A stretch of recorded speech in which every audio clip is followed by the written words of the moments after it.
है तो बहुत इम्पोर्टेंट चैप्टर है भगवत गीता का। इसमें हमें प्रकृति के 3 गुणों के बारे में हम इसका अध्ययन करेंगे कि प्रकृति में कौन कौन से 3 गुण होते हैं, इसके बारे में मैं बताऊंगी आपको। तो श्लोक नंबर 3 है। श्लोक नंबर 3, हे भरतपुत्र, ब्रह्मा नामक समग्र भौतिक वस्तु जन्म को का स्रोत है और मैं इसी ब्रह्म को गर्भस्थ करता हूँ जिससे समस्त जीवों का जन्म संभव होता है। तो इसमें भगवान बता रहे हैं कि जो भी ब्रह्मांड है, ये जो ब्रह्मांड है जहाँ से सब कुछ निकला है, बेसिकली सब कुछ ब्रह्मांड से ही निकला है, तो मैं ब्रह्मांड को मैं ही शक्ति देता हूँ ये सब कुछ जन्मने के लिए। और जैसे एग्जाम्पल देती हूँ, जैसे एक स्त्री होती है, स्त्री कितने ही संतानों को जन्म दे देती है कितनी भी संतान को, पर जो भी संतान, सारी संतानों का जो बीज होता है वो एक ही होता है। पति पत्नी जो पत्नी संतान को जन्म देती है तो उनका बीज एक ही होता है। और जैसे कई बार हम लोग चावल में देखते हैं, तो जब हम चावल को देखते हैं तो चावल में बहुत सारे, कई बार पुराने चावल के कारण कई बार कीड़े हो जाते हैं। तो चावल, वो जो कीड़े के जन्मदाता वो चावल नहीं होते, कीड़े का जन्मदाता वो तो कीड़े में चावल में पड़ गए हैं वो कीड़े। तो इसका मतलब ये नहीं होता कि चावल को जो जन्म दिया है वो कीड़े को जो जन्म दिया है वो चावल ने दिया है, नहीं। कीड़े को जन्म कीड़े नहीं, वो जो उसका बीज है वहां से है। इसी प्रकार हम सब भगवान श्री कृष्ण के अंश हैं। भगवान श्री कृष्ण ही हमारे परमपिता है, हमें ये सब ध्यान में रखना चाहिए। तो प्रकृति भगवान की इच्छा अनुसार शरीर बना सकती है, पर आत्मा नहीं बना सकती। आत्मा एक ही होती है। आत्मा की उत्पत्ति भगवान के द्वारा, आत्मा की जो रचयिता है, पूरी प्रकृति के जो रचयिता है वो भगवान श्री कृष्ण है। इसका मतलब ये है कि हम परमात्मा, हम भगवान की ही संतान है। श्लोक संख्या 4, हे कुंती पुत्र, तुम यह समझ लो कि समस्त प्रकार की जीव योनियां इस भौतिक प्रकृति में जन्म द्वारा संभव है और मैं उनका बीज प्रदाता हूँ। इस श्लोक में भगवान कहते हैं कि हर चीज का बीज मैं हूँ। हम सोचते हैं कि स्त्री और पुरुष के मिलन से संतान संभव है, पर ऐसा नहीं। आप देखिए कई सारे ऐसे कपल्स होते हैं जिनको संतान नहीं होती है उनकी। तो इसका भगवान की मर्जी के बगैर कुछ भी नहीं होता। हर चीज के पीछे भगवान की मर्जी होती है। और ब्रह्मा जी को भी भगवान ही ज्ञान देने वाले हैं। ब्रह्मा के जी को भी जो ज्ञान प्रदान करते हैं वो भगवान श्री कृष्ण करते हैं। तो इसलिए हमारे जो भी इस सृष्टि के जो भी रचयिता है, जो भी हमारे परमपिता है, वो भगवान श्री कृष्ण है। और श्लोक संख्या 5, 4 नहीं है, 4 तो मैंने श्लोक संख्या 5, भौतिक प्रकृति 3 गुणों से युक्त है। ये है सतो, रजो तथा तमो।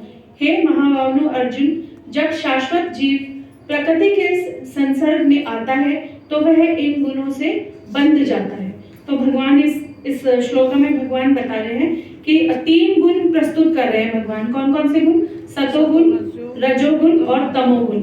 इसमें जो इसके अंदर जो 3 गुण है, सभी के अंदर 3 गुण होते हैं। तीनों गुणों में हलचल मची रहती है आपस में। कभी कभी हम सुबह उठते हैं, कभी कभी हमारा उठने का, सर्दी में उठने का मन नहीं करता है, कभी आलस होता है, उस टाइम हम किस में होते हैं? उस टाइम हम तमोगुण में होते हैं। कभी कभी हमें लगता है नहीं, हम सुबह उठ के नहा धो के हम माला करते हैं, पूजा पाठ करते हैं, भक्ति करते हैं, उस टाइम हम सतोगुण में होते हैं। कभी हमारा मन करता है नहीं, आज हमारे कुछ पेंडिंग काम है, हमको कुछ एक काम निपटाना है या फिर हमें अपने लिए कुछ करना है, तो उस टाइम हम रजोगुण में होते हैं। तो रजोगुण और तमोगुण, ये जो रजोगुण होता है ये क्या होता है? प, फ, ब, भ, म। प मीन्स परिश्रम। रजोगुण में हम बहुत परिश्रम करते हैं, अपने ही आनंद और अपने ही सुखों, अपनी ही जो हमारी इंद्रियां होती है उनको तृप्त करने के लिए हम जो कार्य करते हैं रजोगुण में। जैसे प से परिश्रम होता है, रजोगुण में हम परिश्रम करते हैं। फ मीन्स फेना, झाग। इतना काम करते हैं हम रजोगुण में कि हमारे मुंह से, बैल घोड़े को आपने देखा होगा, हमेशा उनके मुंह से झाग आता रहता है। तो इस तरीके से हम अपने आप को काम में लगाते हैं रजोगुण में कि हमारे मुंह से झाग आने लगता है, हम इतना परिश्रम करते हैं। उसके बाद व्यर्थ, वो सब व्यर्थ होता है, उसका कुछ भी यूज नहीं होता है। और उसके बाद में उससे हमें भ से होता है भय। हमें फिर भय लगने लगता है, अपने ही कार्यों से हमें भय लगने लगता है। अंत में म यानी मृत्यु, अंत में हम मृत्यु को प्रदान होते हैं। तो रजोगुण में जो भी हम कार्य करते हैं इसका कोई भी हमें जो सतोगुण होता है वो ही उत्तम होता है रजोगुण में। तो सतोगुण में हमें क्या मिलता है? सतोगुण में हमें ज्ञान मिलता है, सुख मिलता है और आनंद मिलता है। तो सतोगुण भी मिलावटी होता है, सतोगुण भी कभी कभी हम सतोगुण में भी रजोगुण को इंक्लूड कर लेते हैं, पर जो सतोगुण में हमें लास्ट में क्या होता है, हम मोक्ष के अधिकारी बन जाते हैं, हमें मोक्ष मिलता है, भगवान का भगवत धाम मिलता है सतोगुण में। तो श्लोक संख्या 6, हे निष्पाप सतोगुण अन्य गुणों की अपेक्षा अधिक शुद्ध होने के कारण प्रकाश प्रदान करने वाला और मनुष्य के सारे पाप कर्मों से मुक्त करने वाला है। जो लोग इस गुण में स्थित होते हैं वो सुख तथा ज्ञान में के भाव में बंध जाते हैं। तो हम क्या है, सतोगुण में हमें भगवान समझ आने लगते हैं। सतोगुण में हमारे मन में किसी तरह से कल्मश नहीं होते, और सतोगुण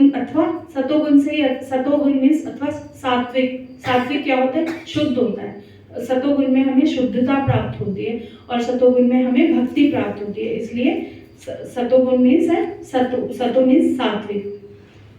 श्लोक संख्या 7, हे कुंती पुत्र, रजोगुण की उत्पत्ति असीम आकांक्षाओं तथा तृष्णाओं से होती है और इसी के कारण से यह देहधारी जीव सकाम कर्मों में बंध जाता है। तृष्णा 3 प्रकार की होती है, हम सब जानते हैं। कौन कौन सी तृष्णा होती है? हम इंसान मनुष्य के अंदर एक पुत्र प्राप्ति की तृष्णा होती है, एक वित्त की, पैसा धन इकट्ठा करने की, और लास्ट में क्या सोचते हैं? स्वर्ग जाने की तृष्णा होती है सभी के अंदर। तो इसमें तृष्णा 3 प्रकार की बताई गई है, मैंने बता दिया आपको कि एक तो पुत्र प्राप्ति की और एक वित्त की और स्वर्ग की। तो हम कर्मों में इसमें क्या होता है, हम कर्मों में बंध जाते हैं और कर्मों में बंध जाने के कारण हम बहुत हार्ड वर्क, बहुत परिश्रम करते हैं, पूरा बिना ना दिन देखे ना रात देखे चैन हमें होता ही नहीं है।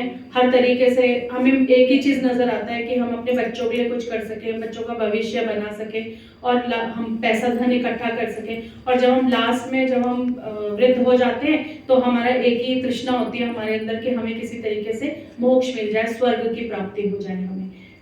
श्लोक संख्या 8, हे भरतपुत्र, तुम जान लो कि अज्ञान से उत्पन्न तमोगुण समस्त देहकारी जीवों का मोह है। इस गुण के प्रतिफल पागलपन, आलस तथा नींद है जो बद्ध जीव को बांधते हैं। इसमें तमोगुण में क्या होता है, हम सोने के शौकीन होते हैं, नींद आती है, आलस आता है हमें। हम कोई भी काम सोचते हैं तो हम ये सोच के रह जाते हैं कि चलो आज नहीं, हम कल कर लेंगे, हम आज के काम कल पर टालते चले जाते हैं। आलस आता है, नींद आती है, सोना बहुत अच्छा लगता है हमें इस तमोगुण में, तो हमें इसका त्याग करना चाहिए। और जो रजोगुणी व्यक्ति की हर तरह से सक्रिय नहीं रहते, जो रजोगुणी व्यक्ति होते हैं वो हर तरह से सक्रिय नहीं रहते। तमोगुण में लिप्त व्यक्ति का एक अन्य गुण यह भी है कि वह आवश्यकता से अधिक सोचता है। जब हम तमोगुण में रहते हैं तो हमको जरूरत से ज्यादा हमें सोचना आता है। 6 घंटे की नींद भी उसके लिए पर्याप्त नहीं होती, हम और सोना चाहते हैं, तो ये सब तमोगुण के लक्षण होते हैं। श्लोक संख्या 9, तो सतोगुण मनुष्य को सुख से बांधता है, रजोगुण सकाम कर्म से बांधता है और तमोगुण मनुष्य के ज्ञान को ढककर उसे पागलपन से बांधता है। तो भगवान बता रहे हैं कि जब हम सतोगुण में होते हैं तो सतोगुण हमें सुख देता है, सुख प्रदान करता है, हमें ज्ञान देता है, हमें भक्ति देता है, हमारे अंदर भगवान को पाने के लिए हमारी इच्छा देता है। और जब हम रजोगुण में होता है तो रजोगुण में भी हम कर्मों से बंधते हैं, मोह से बंधे चले जाते हैं। और हमें तमोगुण में क्या होता है, तमोगुण में हम पागलपन सा हो जाता है हमारे अंदर, हम मतलब कोई हमारा लक्ष्य नहीं होता, एम नहीं होता, हम सिर्फ और सिर्फ अपने सुख प्राप्ति के लिए कि हाँ हमारी इंद्रिय तृप्ति कैसे होगी, कैसे हम कितना सोएंगे, कितना आराम कर सकते हैं, हम इन्हीं सब चीज़ों में कभी कभी इन तीनों चीज़ों में भी कंपटीशन होता है। जैसे कभी हम लोगों को कभी हम लोग ये सोचते हैं कि कभी जैसे सपोज हमने कोई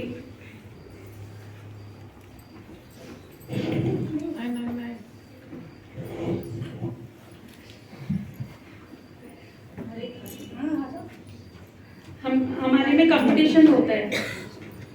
जैसे कभी हमने रात को सोच के सोए कि कल हम सुबह जल्दी उठेंगे और हम कल ज़्यादा से ज़्यादा माला करेंगे या ज़्यादा से ज़्यादा भक्ति करेंगे। फिर हमें कभी कभी उस दिन पूरे दिन हम कृष्णमयी रहे, हमने अच्छे से जाप किया, भजन सुने, कीर्तन सुना, कथा सुनी, और कभी हमारा मन करता है नहीं आज हम कुछ नहीं करेंगे, आज हम आराम करेंगे, बहुत दिनों से हमने आराम नहीं किया है, तो हम उस दिन पूरा दिन लेट तक सोते हैं, फिर आराम से नाश्ता करेंगे, फिर आराम से सब कुछ। और फिर कभी कभी हम रजोगुण में जब होते हैं हम कहते नहीं आज हम अपने सारे पेंडिंग काम खत्म करेंगे, हम अपने आप को आज जितना हमने लास्ट कुछ दिन के जो भी हमारे घर के काम है या और भी काम है हम आज वो निपटाएंगे पूरे। तो कभी कभी इन तीनों में कंपटीशन होता है, रजोगुण में, तमोगुण में और सतोगुण में। तो श्लोक संख्या 18।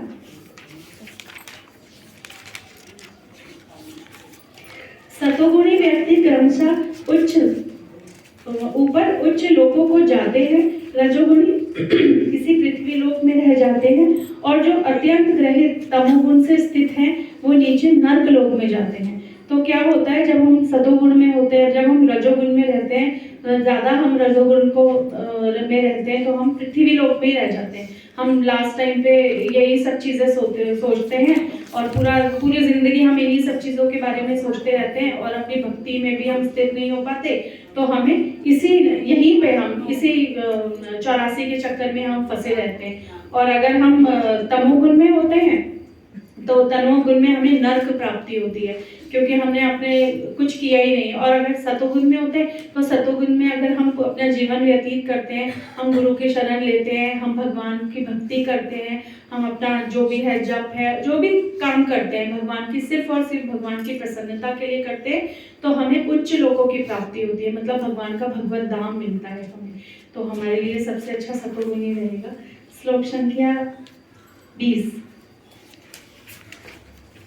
जब देहधारी जीव भौतिक शरीर के से संबंध इन तीनों गुणों को लांघने में समर्थ होता है तो वह जन्म, मृत्यु, बुढ़ापा तथा अनेक कष्टों से मुक्त हो जाता है और इस जीवन में अमृत का भोग करता है। हमें क्या होता है जब हम देहधारी जीव जो होते हैं वो भौतिक शरीर से संबंध इन तीनों गुणों से होता है।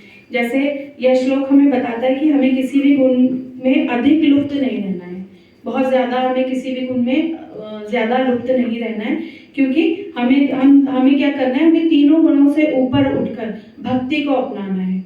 ठीक है, जब हमारा शरीर इन तीनों गुणों से ऊपर उठ जाता है तो हम अपनी स्पिरिचुअल लाइफ को एंजॉय करने लगते हैं। जो हमारा आध्यात्मिक जीवन है हम उसे अच्छे से व्यतीत करते हैं। अगर हमें कोई भी किसी भी एक गुण को या सतोगुण को या रजोगुण को या तमोगुण को किसी भी एक गुण को पकड़ के नहीं रखना है, हमें अपनी इन गुणों से ऊपर उठ के अपने आप को भक्ति को अपनाना है। और इन तीन गुणों को हमें अपने ऊपर उठेंगे जब हम अपनी स्पिरिचुअल लाइफ को, आध्यात्मिक जीवन को हम अच्छे से व्यतीत कर पाएंगे।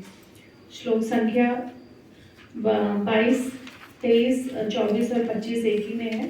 भगवान ने कहा है, हे पांडुपुत्र, जो प्रकाश, आसक्ति तथा मोह के उपस्थित होने पर ना तो उससे घृणा करता है और ना लुप्त हो जाने पर उनकी इच्छा करता है, जो भौतिक गुणों की इन समस्त प्रतिक्रियाओं से निश्चल तथा अविचलित रहता है और यह जानकर कि केवल गुण ही क्रियाशील है, उदासीन तथा दिव्य बना रहता है, जो अपने आप में स्थित है और सुख तथा दुख का एक समान मानता है, जो मिट्टी के ढेले, पत्थर एवं स्वर्ण के टुकड़ों को समान दृष्टि से देखता है, जो अनुकूल तथा प्रतिकूल के प्रति समान बना रहता है, जो धीर और प्रशंसा तथा बुराई, मान तथा अपमान में समान भाव से रहता है, जो शत्रु तथा मित्र के साथ समान व्यवहार करता है और जिससे सारे भौतिक कार्यों का परित्याग कर दिया है, ऐसे व्यक्ति को प्रकृति के गुणों से अतीत कहते हैं। ऐसे व्यक्ति को प्रकृति के गुणों से अतीत कहते हैं। तो इन श्लोकों में यह सीख मिलती है कि हमें कुछ भी जो भी रहे हमें न्यूट्रल रहना है। ऐसे नहीं कि हम अगर हमारे ऊपर कोई दुख आ गया तो हम बहुत दुखी हो गए, और अगर हमारे पास सुख आ गया, हमारे पास धन संपत्ति सबसे भगवान ने हमने दिया है तो हमें अहंकार आ जाए, और या फिर अगर हमें सतोगुण में है तो हम सब कुछ छोड़ के फिर सतोगुण की तरफ अपनाएं। ऐसा हमें तीनों गुण में न्यूट्रल रहना है, न्यूट्रल, और हमें तीनों गुणों में बैलेंस करना सीखना होगा कि हमने कैसे हैंडल करना चाहिए इनको तीनों को। और दुख परेशानी को हमें मौसम की तरह लेना चाहिए। जैसे सर्दी आई है तो गर्मी भी जरूर आएगी, गर्मी आई है तो सर्दी भी जरूर आएगी, दुख आए तो सुख भी आएंगे, और सुख आए तो हमें दुख भी आएंगे। ऐसे नहीं करना है कि दुख आए तो हमने इतनी भक्ति की थी, हमें दुख आ गया अब हम भक्ति को छोड़ देते हैं, ऐसे नहीं करना चाहिए।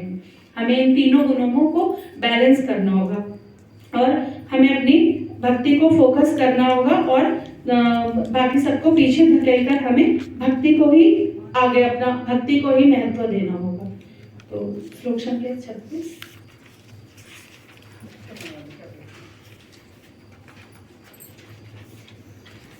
से पूर्ण भक्ति में प्रवृत्त होता है वह तुरंत ही प्रकृति के गुणों को लांघ जाता है और इस प्रकार ब्रह्म के स्तर तक पहुंच जाता है। तो भगवान बताते हैं कि हर कंडीशन में हमें, किसी भी कंडीशन में हमें विचलित नहीं होना, हमें स्टेबल रहना है, स्थिर रहना है। तो भक्ति को ही अपना केंद्र बनाना है। जैसे कोई हम सपोज मैं एक एग्जाम्पल देती हूँ आपको, उदाहरण देती हूँ कि जैसे हम कोई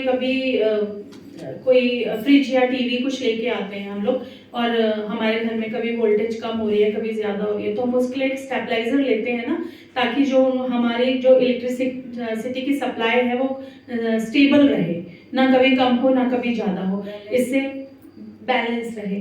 तो क्या होता है कि उससे फ्लक्चुएशन भी, ऊपर नीचे फ्लक्चुएट भी ज्यादा नहीं होता है, और हमारी चीज खराब होने का भी हमें डर नहीं रहता। इसलिए हम उसको सेव करने के लिए हम जब जाते हैं तो दुकानदार हमें कहते हैं आप स्टेबलाइजर ले जाइए इसके साथ। अब तो इनबिल्ट आने लगे, पहले वो कभी बोलते थे कि लेना है ले लीजिए, नहीं लेना तो आपके वोल्टेज जिस हिसाब से। तो हमें अपनी भक्ति को भी ऐसे ही रखना, हमें अपने जीवन को भी ऐसे ही रखना है, हमें हर कंडीशन में स्थिर रहना है, धीर के साथ रहना है। और जैसे तीनों गुणों से जब हम ऊपर आ जाएंगे तो प्रकृति के गुणों को लांघकर हम कृष्ण लोक को प्राप्त कर पाएंगे। तो श्लोक संख्या 27। और मैं ही उस निराकार ब्रह्म का आश्रय हूँ जो अमर्त्य, अविनाशी तथा शाश्वत है और चरम सुख का स्वाभाविक पद है। तो कृष्ण ब्रह्म की, जो कृष्ण है वो ब्रह्म की प्रतिष्ठा है, और कृष्ण ही अंतर आत्मा की प्रतिष्ठा है। तो कृष्ण क्या है? कृष्ण शाश्वत है, यानी कि हमेशा के लिए है।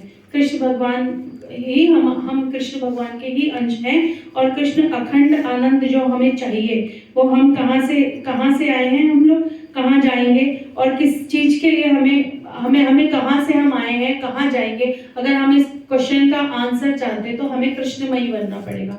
अगर हम कृष्णमयी बनेंगे और कृष्ण भगवान की भक्ति करेंगे तो हम इन सबके प्रश्नों का उत्तर हमें आसानी से मिल पाएगा। और इसके लिए हमें कृष्ण को शरणागत होना पड़ेगा। कृष्ण को शरणागत, जब पूर्ण शरणागति होगी हमारी तो हम इन सब आंसर्स को, क्वेश्चंस के आंसर हम ढूंढ पाएंगे।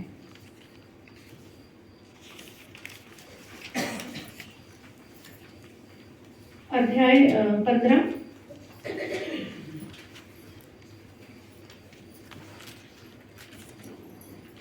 श्लोक संख्या 3 और 4। इस वृक्ष के वास्तविक स्वरूप का अनुभव इस जगत में नहीं किया जा सकता। कोई भी नहीं समझ सकता है कि इसका आदि कहाँ है, अंत कहाँ है, और इसका आधार कहाँ है। लेकिन मनुष्य को चाहिए कि इस दृढ़ मूल वाले वृक्ष को विरक्ति के शस्त्र से काट गिराए। तत्पश्चात उसे ऐसे स्थान की खोज करनी चाहिए जहाँ जाकर लौटना ना पड़े, और जहाँ उस भगवान की शरण ग्रहण कर ली जाए जिसे अनादिकाल से प्रत्येक वस्तु का सूत्रपात तथा विस्तार होता आया है। तो भगवान बता रहे हैं कि इस श्लोक में भगवान बता रहे हैं कि हमको भौतिक, ये जो भौतिक संसार है सब कुछ आर्टिफिशियल है, ये कुछ भी हमेशा रहने वाला नहीं है ना। और हमें क्या करना है, हमें इस माया के चक्कर में नहीं आना है, और विरक्ति नामक जो शस्त्र है, विरक्ति के शस्त्र से हमें अपने सारे बंधनों को काटना होगा। हम जब सारे बंधन काटेंगे तो हमें बंधनों को काटने के बाद में काटेंगे तो सारे सकाम कर्म छूट जाएंगे हमारे। और हम भक्ति में लगकर भगवान के धाम जाने के लिए हम एलिजिबल हो जाएंगे, भगवत धाम जाने के लिए, और हम निष्काम योग में लग जाएंगे अगर हम विरक्ति के शस्त्र को हम काट दिए, विरक्ति के शस्त्र से अपने बंधनों को काट देंगे। श्लोक संख्या 5। जो झूठी प्रतिष्ठा, मोह तथा कुसंगति से मुक्त है, जो शाश्वत तत्व को समझते हैं, जिन्होंने भौतिक काम को नष्ट कर दिया है, जो सुख तथा दुख के द्वंद्व से मुक्त है और जो मोह रहित होकर परम पुरुष के शरणागत होना जानते हैं, वे उस शाश्वत राज्य को प्राप्त करते हैं। तो भगवान इसमें कहते हैं कि हमें बिना अहंकार के रहना चाहिए, अहंकार नहीं, और सारे मोह माया से बाहर निकलना चाहिए हमें। और क्या है, जो संग के दोषों को जीत पाएगा, संग मतलब किसका, 3 गुणों का जो संग होता है, तमोगुण, सतोगुण और रजोगुण का, उनको जो जीत पाएगा वो तभी हमें मोक्ष प्राप्त होगा। और अब हम सोचेंगे कि जब हमें तीनों गुणों से ऊपर ही उठना है तो फिर हम सतोगुण में क्यों आए, जब हमें छोड़ना ही है, ऊपर ही उठना है, तो फिर क्या जरूरत है भक्ति करने की, और क्या। तो अगर हम अपनी कोई मंजिल हम फिक्स करते हैं, कोई डेस्टिनेशन है, कहीं पहुंचना है, तो उसके लिए हमें पहले एयरपोर्ट तक जाना होता है ना, एयरपोर्ट या बस स्टैंड या रेलवे स्टेशन, जिससे भी आप जाएंगे वहां जाना होता है। फिर हमें, अगर हम ट्रेन से जा रहे हैं, हमें ट्रेन में बैठना होगा, बस से जा रहे हैं हमें बस में, एयरक्राफ्ट से जा रहे हैं, फ्लाइट से जा रहे हैं, हमें एयरक्राफ्ट में बैठना होगा, तभी ना हम अपनी डेस्टिनेशन तक पहुंच पाएंगे ना। अगर हम बैठेंगे ही नहीं, घर से निकलेंगे ही नहीं, जाएंगे ही नहीं, तो हम कैसे पहुंच सकते हैं वहां तक, नहीं पहुंच पाएंगे।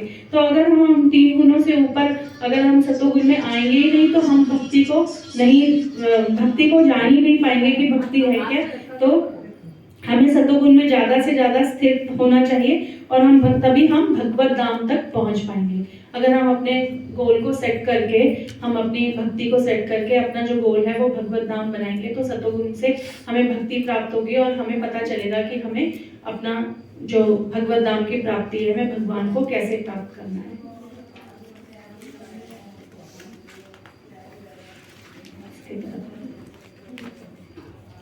श्लोक संख्या 6। श्लोक संख्या 6।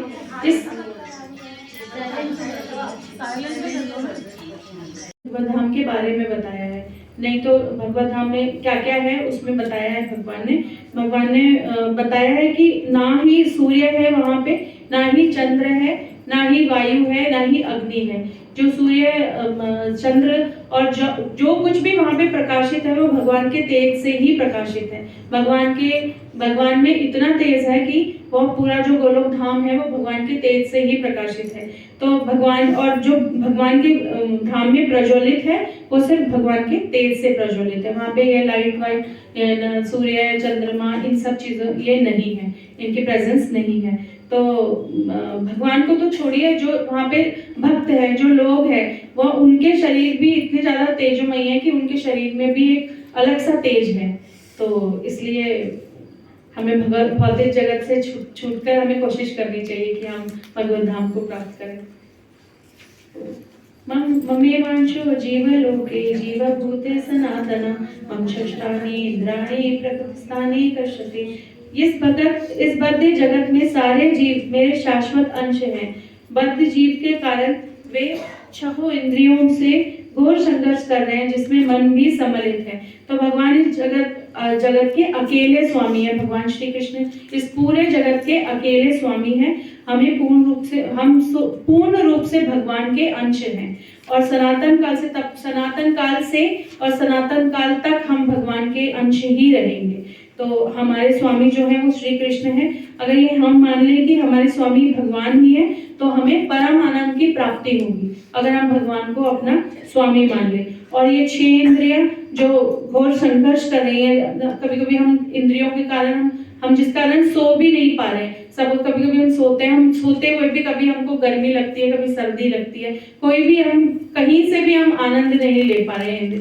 तो अगर हमें ये पता, हम मान लेंगे कि भगवान ही हमारे स्वामी है, और जो भी हमें, जैसे भी हमें जो भी मिल रहा है वो भगवान की मर्जी से ही हो रहा है, तो हम परम आनंद का सुख हमें मिलेगा। तो हमें क्या करना है, हमें अपने जो मन है उसको कंट्रोल करना है और बुद्धि को हमें भगवान की भक्ति की तरफ लगाना होगा। श्लोक संख्या 12, 10 मिनट।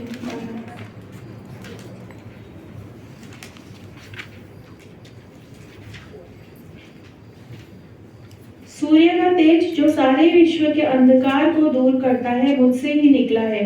चंद्रमा तथा अग्नि के तेज भी मुझसे उत्पन्न है। अब भगवान बता रहे हैं कि सूर्य, चंद्र और अग्नि मैं ही हूँ, मुझसे ही सारे तेज उत्पन्न हैं। सूर्य का तेज, चंद्र की रोशनी और अग्नि की जो तपन है वो मैं ही हूँ। भगवान ये बता रहे हैं कि सूर्य को भी तेज मुझसे ही, मैं ही सूर्य को तेज देता हूँ। अग्नि को जो तपन देता हूँ मैं हूँ। और चंद्रमा को जो रोशनी प्रदान करते हैं वो भगवान श्री कृष्ण ही देते हैं। श्लोक संख्या 13। मैं प्रत्येक लोक में प्रवेश करता हूँ और मेरी शक्ति से सारे लोग अपनी कक्षा में स्थित रहते हैं। मैं चंद्रमा बनकर समस्त वनस्पतियों को जीवन रस प्रदान करता हूँ। तो भगवान बता रहे हैं कि मैं जो ब्रह्मांड है उसको इस तरीके से कंट्रोल में रखता हूँ कि आप सोचिए चांद तारा, हम लोग एक तरीके से हम नीचे हैं, वो ऊपर ऐसे लटके हुए हैं ना, वो हम उन्हें देख पा रहे हैं। तो कि अगर हम एक बॉल ही लेके कभी हम इस तरीके से पकड़ के रख पाएंगे क्या? हमारे लिए पॉसिबल है? नहीं है ना। तो भगवान के लिए ही भगवान ही सारे हमारे ऑर्बिट को सबको कंट्रोल करते हैं भगवान। तो भगवान कह रहे हैं कि पूरे जो नक्षत्र है उनको, सूर्य को, चंद्रमा को, सब चीजों को कंट्रोल मैं ही करता हूँ। और जो चंद्रमा की रोशनी मैं देता हूँ, चंद्रमा की रोशनी को मैं जो देता हूँ उसी से रस को, सब्जियों को, औषधि को, वनस्पतियों को रस प्रदान होता है। जो चंद्रमा की रोशनी से देता हूँ, जो मैं चंद्रमा को रोशनी देता हूँ, उसी रोशनी से फल, फूल, सब्जियां, वनस्पति, औषधि, उन सबको रस प्रदान होता है। तो उसके बाद श्लोक संख्या 14। मैं समस्त जीवों के शरीरों में पाचन अग्नि हूँ और मैं श्वास प्रश्वास में रहकर 4 प्रकार के अन्नों को पचाता हूँ। भगवान अब भगवान ने हमें फल, फूल, सब्जियां सब दे दिया। अब इनको हमें खाना है, हम इनका भोग करते हैं। उसके बाद में भोग के बाद हम इसे पचाते भी है ना। तो वो जो डाइजेस्टिव, हमारा जो पाचन क्रिया है वो भी भगवान ही है। भगवान के बगैर भगवान की इच्छा के बगैर हम उन सबको पचाने में भी असमर्थ होते हैं। अगर भगवान की इच्छा नहीं है तो हम उनको पचाने में भी असमर्थ होते हैं। 4 प्रकार के अन्न भगवान ने बताए हैं। कौन कौन से अन्न होते हैं वो? जिनको हम चबाते हैं, जिनको निगलते हैं, जिनको चाटते हैं और जिनको चूसते हैं हम। भगवान ने बताया है मैं इन 4 प्रकार के अन्नों को जो पाचन क्रिया जो पचाती है वो भी मैं ही हूँ। श्लोक संख्या 15। मैं प्रत्येक जीव के हृदय में आसीन हूँ और मुझसे ही स्मृति, ज्ञान तथा विस्मृति होती है। मैं ही वेदों के द्वारा जानने योग्य हूँ। निसंदेह मैं वेदांत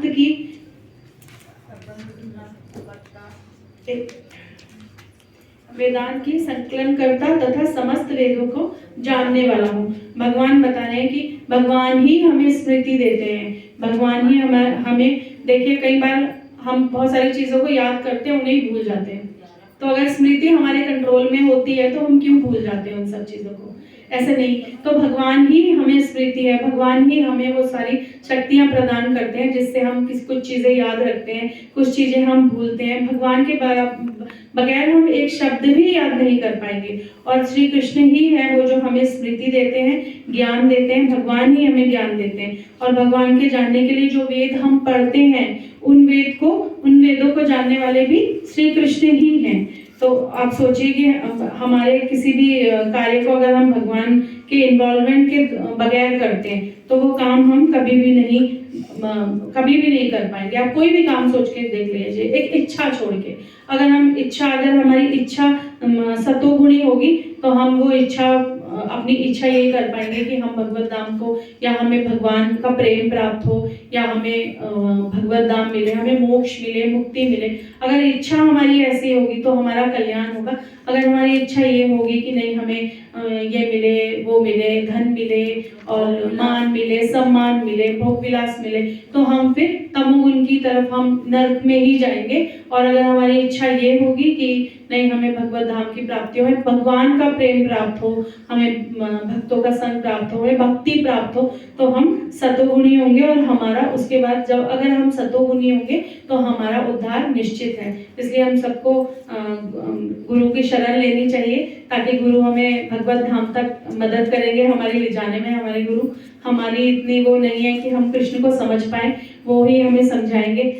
मैंने तो आज कुछ भी नहीं हो पाया, तो मेरे को इतना ही ज्ञान था, मैं अपनी जीवा को विराम देती हूँ। वैसे वह सब कुछ जानने वाला है, अतएव हे भरतपुत्र, यह वह व्यक्ति मेरा परम भक्ति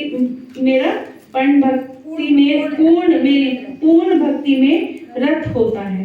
तो भगवान बता रहे हैं इसमें कि हमें भगवान से डरना नहीं चाहिए, और अगर हमें पूर्ण विश्वास के साथ हम भगवान की शरण में जाएंगे, पूर्णता से हम भगवान की शरणागति भगवान को हो जाएंगे, तो हमें संशय रहित होकर भगवान के भक्ति करनी चाहिए, और स्वार्थ, बिना किसी स्वार्थ के भगवान की भक्ति करनी चाहिए। हमें मन में बगैर कोई भौतिक सुख की इच्छा किए हमें भगवान की भक्ति करनी चाहिए। और भगवान की भक्ति अगर हम इस तरीके से करेंगे तो हम आनंद को प्राप्त करेंगे और भगवान धाम की ओर हम प्रस्थान करेंगे। हरे कृष्ण। धन्यवाद था। और 14वें अध्याय में, जो 14वें अध्याय का एक तरह से जो बैकबोन है, जो श्लोक, वो यही है कि जो 22, 23, 24 और 25 ये श्लोक जो है, ये 14वें अध्याय की बैकबोन है। इसको हमने 14वें अध्याय की बैकबोन क्या है, ये हमारे पूरे जीवन का होमवर्क है। इसको हमने पूरे जीवन में करना है और इसको अपनाना है, और अपने जीवन में प्रयास करें कि हम इसको जी जाएं। होता क्या है पता ही नहीं चलता, जीवन कैसे खत्म हो जाता है, और हम कोई समय निर्धारित नहीं करके बैठे हैं। आज हमारे साथ हमारी एक गुरु बहन जो बहुत ही छोटी उम्र में थी, अभी केवल 28 साल में थी, और वो आज उन्होंने शरीर त्याग दिया। और हालांकि हम पूरा यही ज्ञान, भगवद गीता हमें यही सिखाती है, हम शरीर नहीं हैं, हम आत्मा हैं।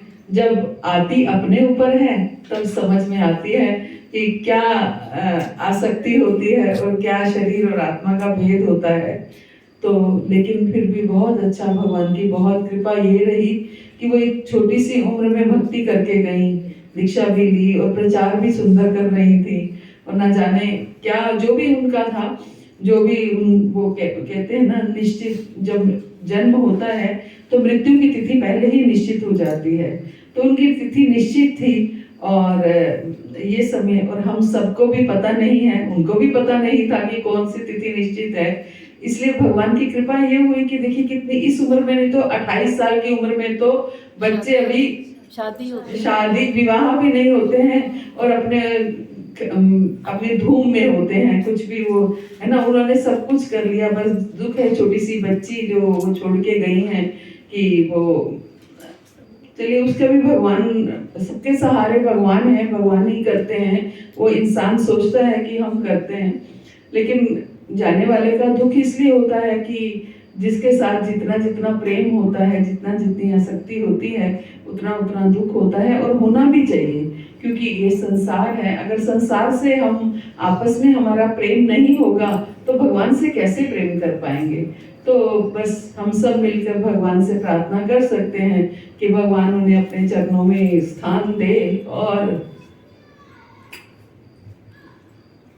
अपनी सेवा में रखे, और जो कुछ भी वो भक्ति करके गई हैं, और अगर उनकी भक्ति अधूरी रह गई है तो उन्हें ऐसे स्थान मिले जहाँ पर उनकी भक्ति पूर्ण हो सके और वो भगवत धाम की तरफ प्रस्थान कर पाए। ये हम सबकी आशीर्वाद उनको होना चाहिए।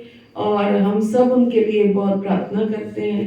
हरे कृष्णा कृष्णा कृष्णा कृष्णा हरे हरे, हरे राम राम राम हरे। का हम श्लोक की चर्चा कर रहे थे 22, 23 और 24, 25। तो भगवान ने हमें बहुत सारे कार्य करने को बोले हैं, बहुत सारे होमवर्क दिए हैं, बहुत सारा कार्य करने को बोला है और हम सोचते हैं हम कर लेंगे अभी तो जीवन पड़ा है। तो जीवन नहीं पड़ा है। हमें हमेशा यही सोचना चाहिए, ना जाने कल का दिन आएगा या नहीं आएगा, क्यों ना आज जिए, आज उस कार्य को करें जो भगवान ने हमें दिया है ना। तो भगवान ने, आप सोचिए कि एक माता पिता का अगर हम कहना नहीं मानते हैं और एक जो अच्छा बच्चा बनना चाहता है, माता पिता का जो अच्छा बच्चा बनना चाहता है, और अगर वो माता पिता के कहे अनुसार नहीं चलता है, नहीं कहना मान पाता किसी वजह से, तो वो भी गिल्ट होता है, उसको भी दुख होता है कि मैंने अपनी माँ का कहना नहीं माना, अपने पिता का कहना नहीं माना। अगर वो अच्छा बच्चा है या अच्छा बच्चा बनना चाहता है तो ऐसे ही जब हम भगवान के भक्त बनना चाहते हैं, हम आज यहाँ पर 10 दिन से यहाँ पर रोज एकत्रित हो रहे हैं, किस लिए हो रहे हैं बताइए, क्या उद्देश्य है हमारा? लोग इस समय पे टीवी देख रहे हैं, रेस्ट कर रहे हैं, अपने घर में मौज मस्ती कर रहे हैं, मार्केट में शॉपिंग कर रहे हैं, है ना। लेकिन हम यहाँ पर आकर 2 घंटे के लिए ब्लॉक हो जाते हैं और भगवद गीता लेकर के पढ़ते हैं। उसके पीछे हमारा उद्देश्य क्या है बताइए, है ना। भक्ति की तरफ बढ़ना चाहते हैं, हम भगवान का प्रेम प्राप्त करना चाहते हैं, भगवान के अच्छे बच्चे बनना चाहते हैं, है ना, भगवान के कहे अनुसार चलना चाहते हैं। तो यानी कि हम प्रयासरत हैं, हम आगे, है ना। भगवान ने, आप ये सोचिए, आप बहुत भाग्यशाली हैं, भगवान ने आपको चुना है इस कार्य के लिए। इतने अरबों खरबों की जनसंख्या में मुट्ठी भर लोग होते हैं जिन्हें भगवान चुनते हैं उनकी वाणी को सुनने के लिए, समझने के लिए, है ना। आज हम सुन रहे हैं, हो सकता है जितने लोग सुन रहे हैं, जितनी सुन रहे हैं उसमें से हमें कुछ समझ आती होगी, कुछ नहीं भी समझ में आती होगी, और जो समझ में आती होगी उसमें से भी हम कुछ 1%, 2% अपना पाते होंगे, 98%, 99% नहीं अपना पाते होंगे। लेकिन फिर भी भगवान इस चीज को भी नहीं देखते हैं। भगवान क्या देखते हैं? मेरे इस बच्चे ने प्रयास किया, इस बच्चे ने भौतिकता से निकल करके मेरी शरण में आने के लिए घंटा बैठा, 2 घंटे बैठे, इसने कोशिश की, भले कोशिश की और इसलिए वो आगे बढ़ रहा है। जब बच्चा देखते हैं कोशिश करता है, तो भगवान, बच्चा सीढ़ी चढ़ने की कोशिश कर रहा है और माता पिता देख रहे हैं, माँ देख रही है कि बच्चा चढ़ रहा है, चढ़ा नहीं जा रहा है, बार बार गिर रहा है, बार बार, तो माँ क्या करती है? अब हाथ पकड़ लेती है, हाथ नीचे कर लेती है और उसको खींच लेती है। ऐसे ही भगवान जो है देखते हैं, जब प्रयासरत है, मेरा ये बच्चा प्रयास कर रहा है, तो बच्चे को अपने आप भगवान खींच लेंगे। भगवान बहुत दयालु हैं, बहुत कृपालु हैं। हमारा एक छोटा सा प्रयास भी हमारा जीवन बदल सकता है। इसलिए हमें हर समय प्रयासरत रहना चाहिए। सफलता की ओर हमें नहीं देखना है, हमें सफलता मिलेगी या नहीं मिलेगी ये हमारा काम नहीं है। भगवान ने क्या बोला है? कर्मण्येवाधिकारस्ते मा फलेषु कदाचन, कि तुम कर्म करो, फल के अधिकारी तुम नहीं हो, है ना। केवल कर्म करो, केवल प्रयास करो कि हे प्रभु, हम आपके अच्छे बच्चे बनना चाहते हैं, हम आपके प्रिय भक्त बनना चाहते हैं।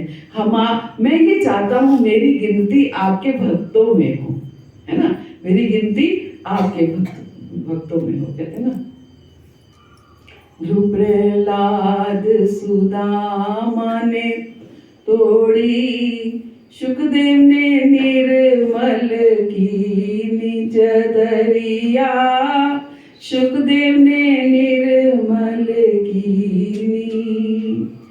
दास कबीर ने ऐसी ओढ़ी, दास कबीर ने ऐसी ओढ़ी, जो की त्यों धरती नीच दरिया, जी मेरे जी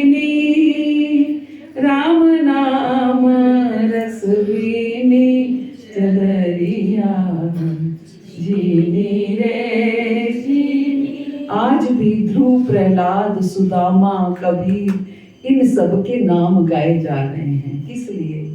है ना, किस लिए गाए जा रहे हैं? क्योंकि वो प्रयास करके गए हैं, वो कोशिश करके गए हैं। उनकी कोशिश हमेशा क्या थी कि हम कैसे भगवान की तरफ बढ़े, कैसे भगवान की सेवा करें। हर भक्त की यही कोशिश होनी चाहिए। इन ध्रुव महाराज या प्रहलाद महाराज या कोई भी भक्त हो, हमें कहाँ पता है कि वो कैसे भगवत धाम तक पहुंचे या नहीं पहुंचे? किसी को पता है क्या? है ना, जो शास्त्र बता रहे हैं हम उसी को देख रहे हैं कि हाँ, ध्रुव महाराज ने ऐसे प्रयास किया, ध्रुव महाराज को भगवान ने दर्शन दिए। प्रहलाद महाराज को ध्यान वो किया तो प्रहलाद महाराज को भगवान नरसिंहदेव के रूप में प्रकट हुए। तो ऐसे ही हम सब प्रयास करें, भगवान कुछ भी हमें इस जन्म में नहीं, अगले जन्म में हमारा प्रयास चलता रहे, भगवान अवश्य हम सब पर कृपा करेंगे।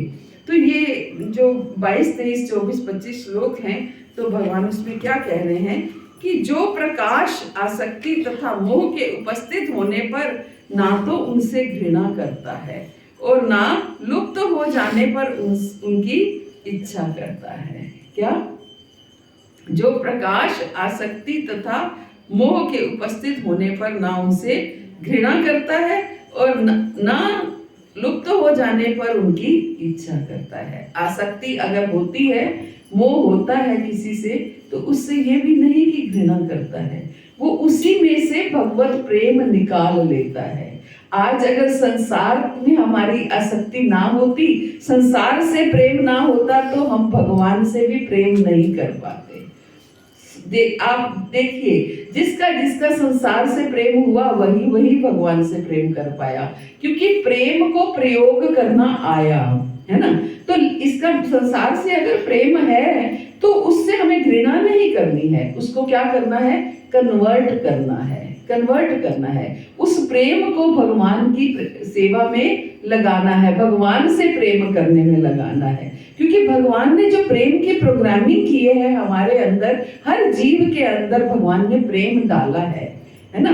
हर जीव के अंदर भगवान ने इच्छा डाली है, हर जीव के अंदर भगवान ने कामना डाली है, हर जीव के अंदर भगवान ने क्रोध डाला है, हर जीव के अंदर जो है मोह डाला है। ये सारे आप भागवत पढ़ेंगे तो भागवत में एक एक चीज का वर्णन आता है कि ब्रह्मा जी बताते हैं कि पहले क्रोध उत्पन्न हुआ, फिर लोभ उत्पन्न हुआ, इस तरीके से हर चीज उत्पन्न हुई। तो क्रोध भी भगवान ने हमारे इसमें डाला है, लोभ भी डाला है और मत्सर भी डाला है, जो कुछ भी भगवान ने डाला, और प्रेम भी डाला है ना।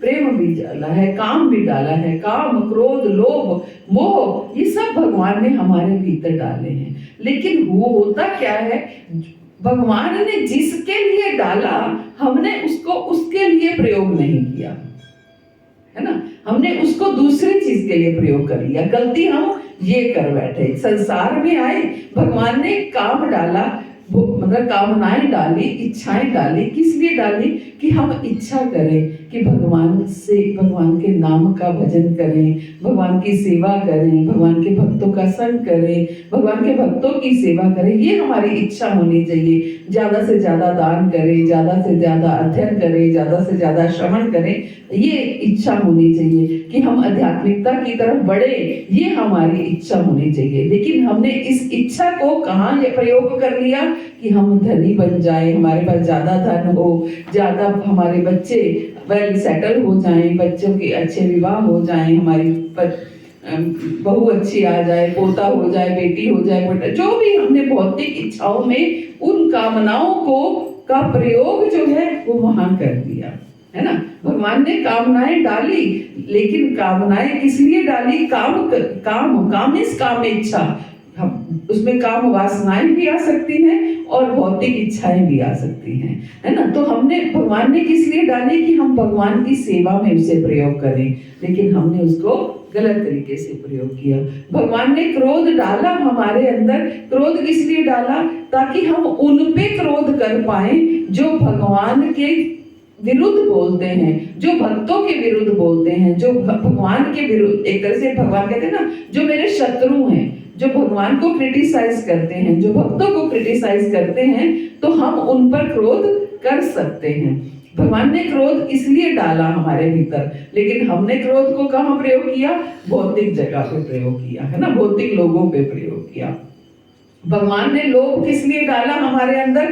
कि हम और लोभ उत्पन्न, हमारे अंदर लोभ उत्पन्न हो। स्वाध्याय का लोभ, श्रवण का लोभ, दान का लोभ, भक्तों के संग का लोभ, है ना, ये हमारे अंदर लोभ, भजन का लोभ, नाम जप का लोभ, भगवान की सेवा का लोभ, कई तरीके के लोभ है। लेकिन हमने उस लोभ को भौतिक लोभ में कन्वर्ट कर दिया कि हमें ज्यादा धन मिल जाए, ज्यादा संग्रह, धन संग्रह में मान सम्मान। हमें लोभ किस चीज का हो गया? हमें मान सम्मान मिले। आप देखिए, हम किसी स्थान पर भी चले जाएं, हमें अगर कोई मान सम्मान नहीं मिलता तो हम कितने विचलित हो जाते हैं। अपने घर में, परिवार में, किसी शादी में, ब्याह में किसी ने हमारा सम्मान नहीं किया तो हम उसी में ही कितना, घरों में मैंने देखा, परिवारों में इतने बवंडर हो जाते हैं बड़े बड़े कि उसने मेरा मान सम्मान नहीं किया, है ना। तो जब लोभ किस चीज का हुआ? हमने भौतिक वस्तुओं का हमें लोभ होता रहा।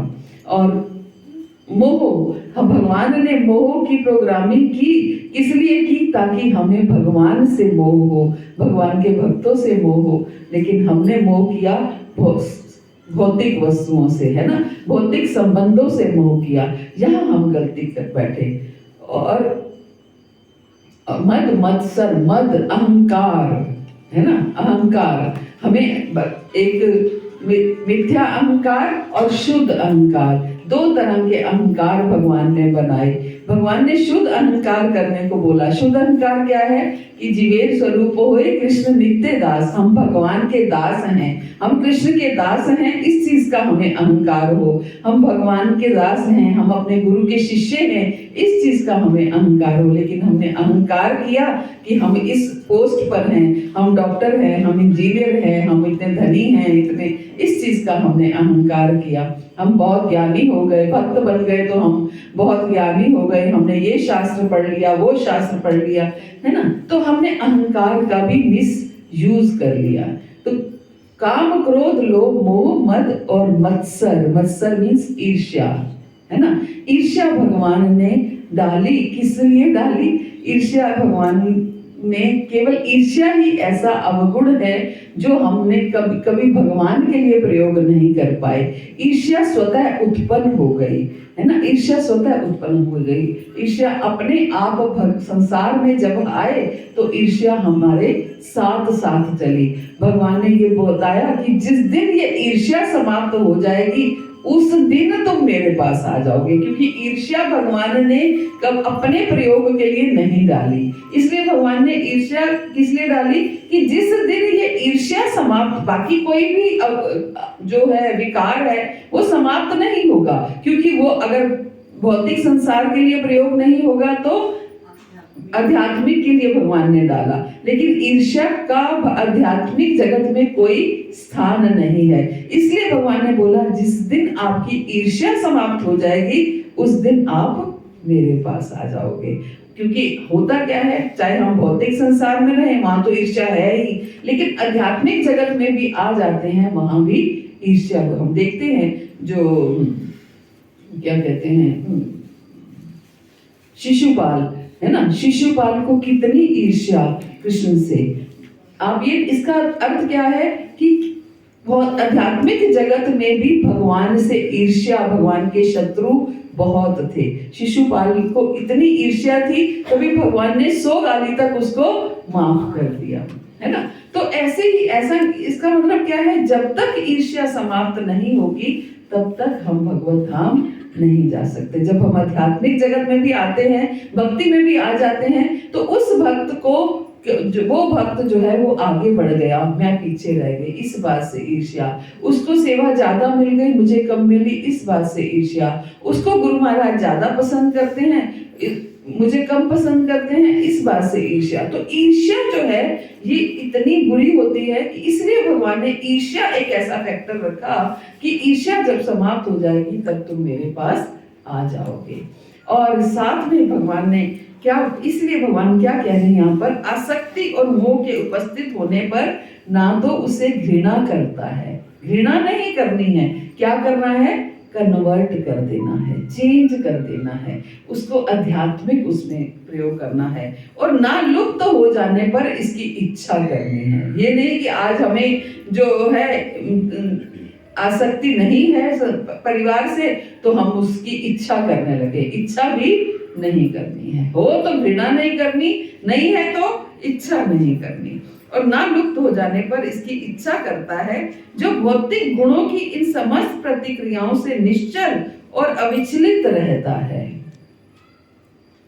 जो भौतिक गुणों की इन समस्त प्रतिक्रियाओं से निश्चल तथा अविचलित रहता है। इन भौतिक जो गुण हमारे अंदर चेंज होते रहते हैं, सतोगुण, रजोगुण, तमोगुण, ये जो चेंज होते रहते हैं, भौतिक गुणों की जो प्रतिक्रियाएं हमारे अंदर होती रहती हैं, उनसे वो विचलित नहीं होता, अविचलित रहता है।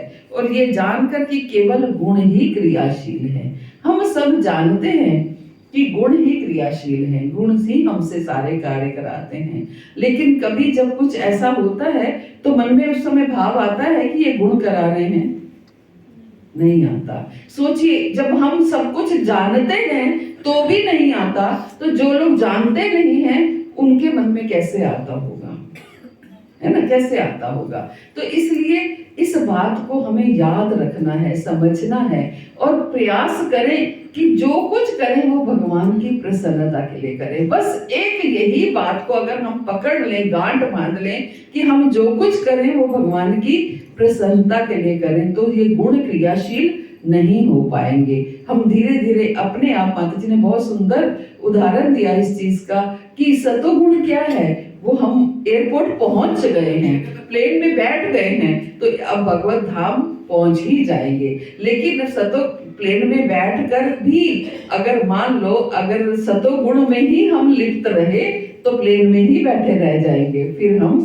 उतरेंगे नहीं, है ना? फिर हम उतरेंगे नहीं। सामरिया ले चल परली पार, फिर परली पार पहुंच नहीं पाएंगे, प्लेन में ही बैठे रहेंगे। तो भगवान ने सतोगुण में रहने के लिए भी नहीं कहा है, भगवान ने कहा है तीनों गुणों से ऊपर जाना है। तो सच में ये बहुत सुंदर उदाहरण था कि हाँ, सतोगुण में भी अगर हम पहुंच जाते हैं तो हम प्लेन में बैठ गए या ट्रेन, रेलवे स्टेशन पहुंच गए, ट्रेन में बैठ गए, तो ये इसका मतलब ये नहीं, हाँ हम उसके सतोगुण में पहुंचने का मतलब है कि हम करीब पहुंच गए हैं, है ना?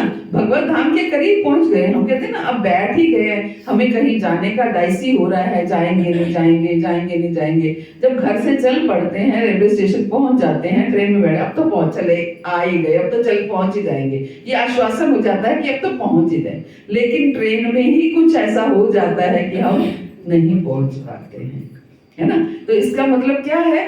तो हम सतोगुण में बैठकर भी इस चीज को हम नहीं सोच सकते कि हम पूर्ण रूप से सतोगुण में पहुंचने का मतलब है कि हम उस कगार पर पहुंच गए हैं, हमें अब उससे ऊपर उठना है। वो हम तब कर पाएंगे हम जब हर कार्य को करते हुए सोचेंगे कि ये कार्य क्या भगवान की प्रसन्नता के लिए हो रहा है या नहीं हो रहा है।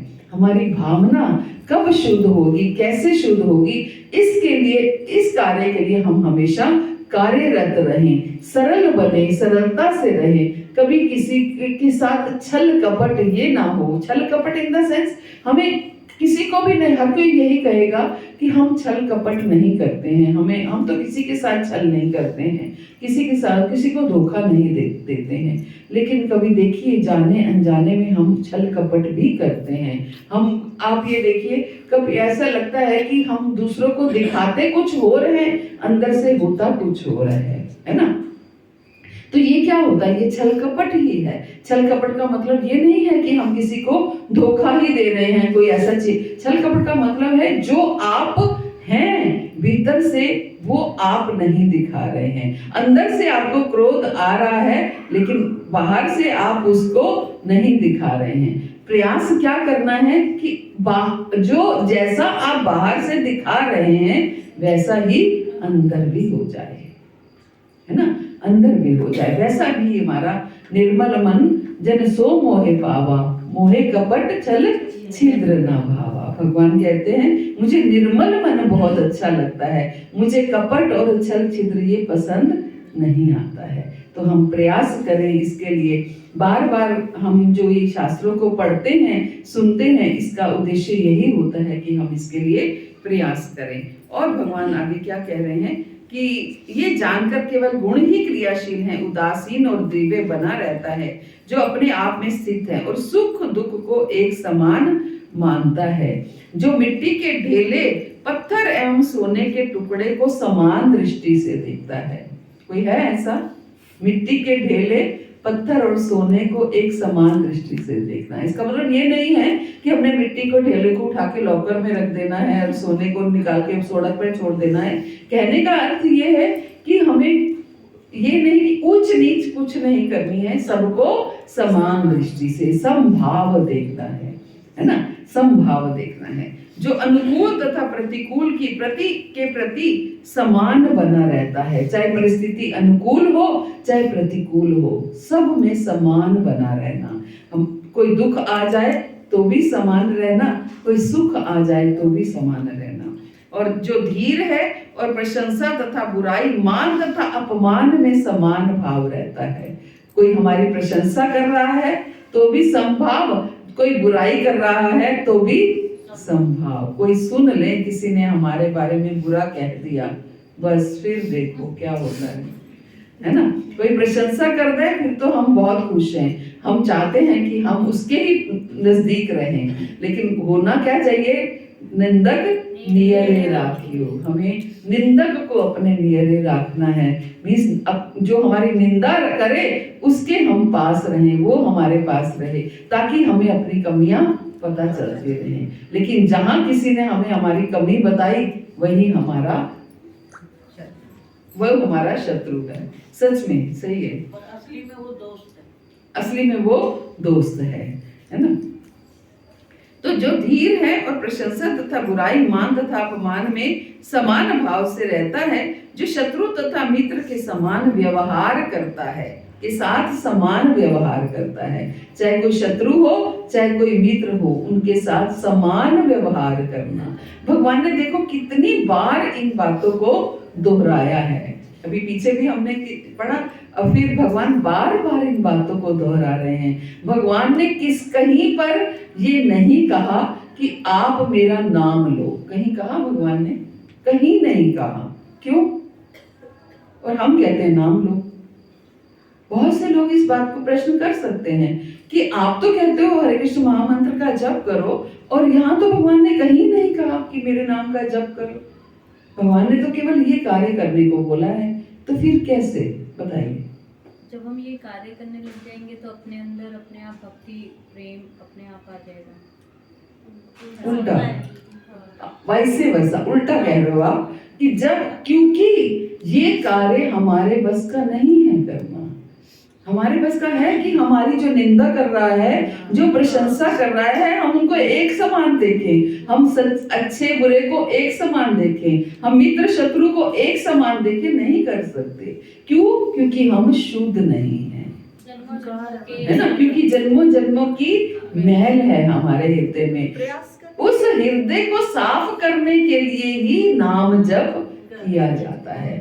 कि नाम जप ये प्रोसेस है कि नाम जप हमें शुद्ध करता है, और जैसे ही हम शुद्ध हो जाएंगे तो हमारे अंदर ये गुणावलियां अपने आप आती चली जाएंगी। हम कितना भी प्रयास कर लें, अदरवाइज हमारे अंदर ये गुण नहीं आएंगे।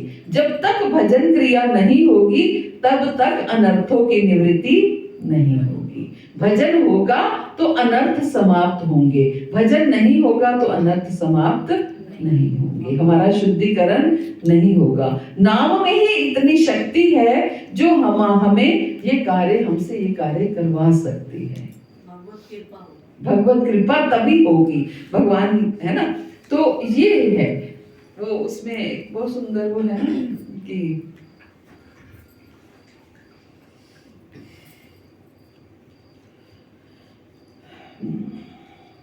कौन सा है वो?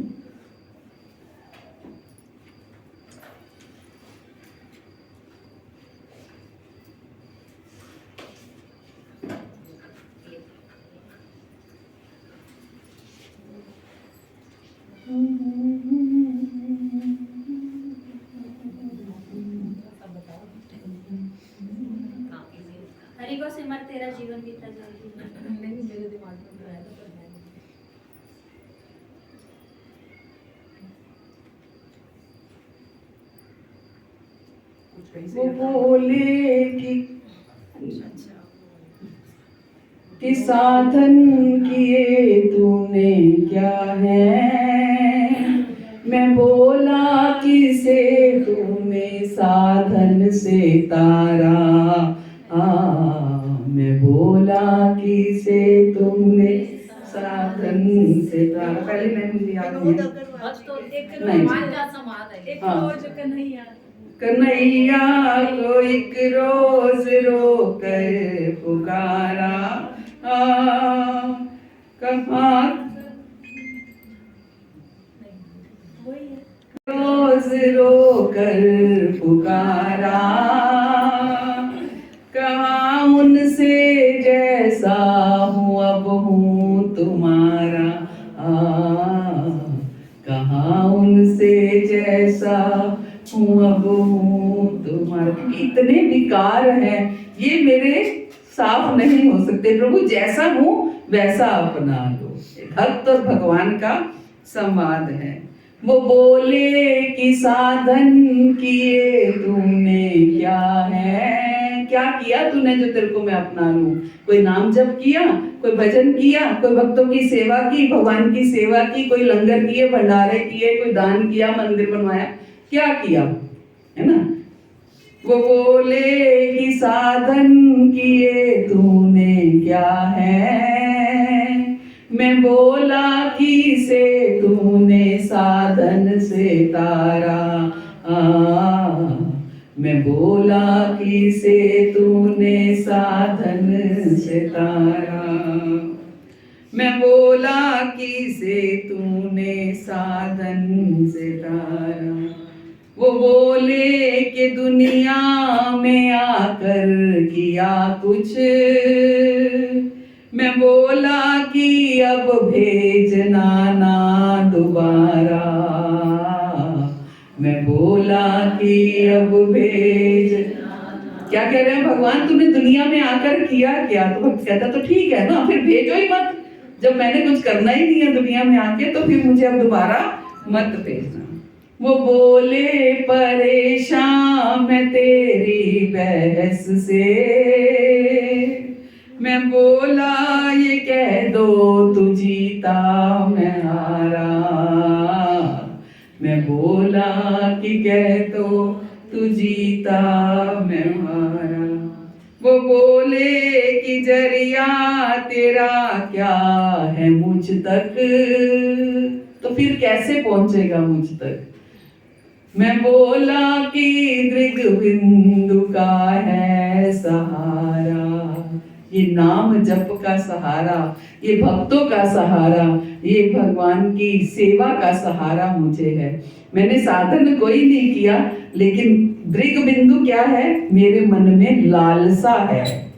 मेरे मन में लालसा है आपको प्राप्त करने की। वो लालसा मुझे आप तक ले जाएगी, है ना। वो लालसा मुझसे साधन से हम शुद्ध होते हैं। शुद्धिकरण से हमारे अंदर ये समस्याएं जो हैं, हमारे विकार जो हैं, ये समाप्त होते हैं। अदरवाइज कहीं भगवान ने भगवत गीता में बहुत से लोग ये बात बोलते हैं कि भगवान ने तो कहीं नाम जप के लिए नहीं बोला है, लेकिन भगवान ने इतने बड़े बड़े जो होमवर्क दिए हैं, कार्य करने को बोले हैं कि सुख दुख में समभाव रहना, मित्र और शत्रु में समभाव रखना, है ना।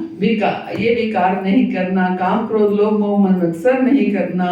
तो जो प्रशंसा करे, जो निंदा करे, उसमें एक समान रखना, मान अपमान सबके समान रहना। तो ये हम कैसे कर पाएंगे। ये नाम जप के सहारे ही कर पाएंगे। नाम जप करने से ही हमारा शुद्धिकरण होगा, साधन करने से ही हमारा शुद्धिकरण होगा।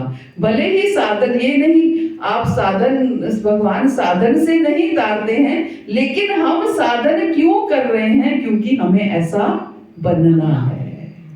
हमारा साधन करने का उद्देश्य ये नहीं है कि मैं उससे ज्यादा भजन कर रहा हूँ, मुझे भगवान को दिखाना है। वो 16 माला करता है तो मैंने 64 माला करके दिखानी है, वो 64 करता है तो मुझे 108 करके दिखानी है। मेरा ये उद्देश्य नहीं है। मेरा उद्देश्य क्या है कि मुझे ये गुणावलियों को अर्जित करना है, उसके पीछे पीछे मुझे साधन करना है। इसीलिए कहते हैं कि नाम जप करो, इस तरीके का नाम करो, भले ही 16 माला करो, लेकिन नाम जप ऐसा होना चाहिए कि हम पूर्ण रूप से, हमारी भावना उसमें ये होनी चाहिए, क्रंदन की भावना, हृदय से निकलने की भावना, क्रंदन, ये रुलाई होनी चाहिए। अगर हम भगवान से कुछ चाहते हैं तो हृदय से क्रंदन निकलता है कि प्रभु करिए, अब मुझे शुद्ध कर दीजिए, अब मुझे शुद्ध कर दीजिए। कब तक मैं ऐसे दूषित रहूंगा, कब तक मेरे अंदर ये विकार रहेंगे, कब तक मैं इन विकारों के साथ घूमूंगा, कब तक मैं लोगों के साथ ईर्ष्या करूंगा, कब तक मैं उनके साथ ऐसा भेदभाव करूंगा, कैसे कब ऐसा होगा कि मैं दुखों में विचलित नहीं होऊंगा, कब ऐसा होगा, ये चीजें मेरे ऊपर इफेक्ट नहीं करेंगी। तो ये हमें भगवान से मांगना है और इसके लिए हमारा नाम जप बहुत सुंदर होना चाहिए। हरे कृष्णा। श्री प्रभुपाद की जय। गुरु महाराज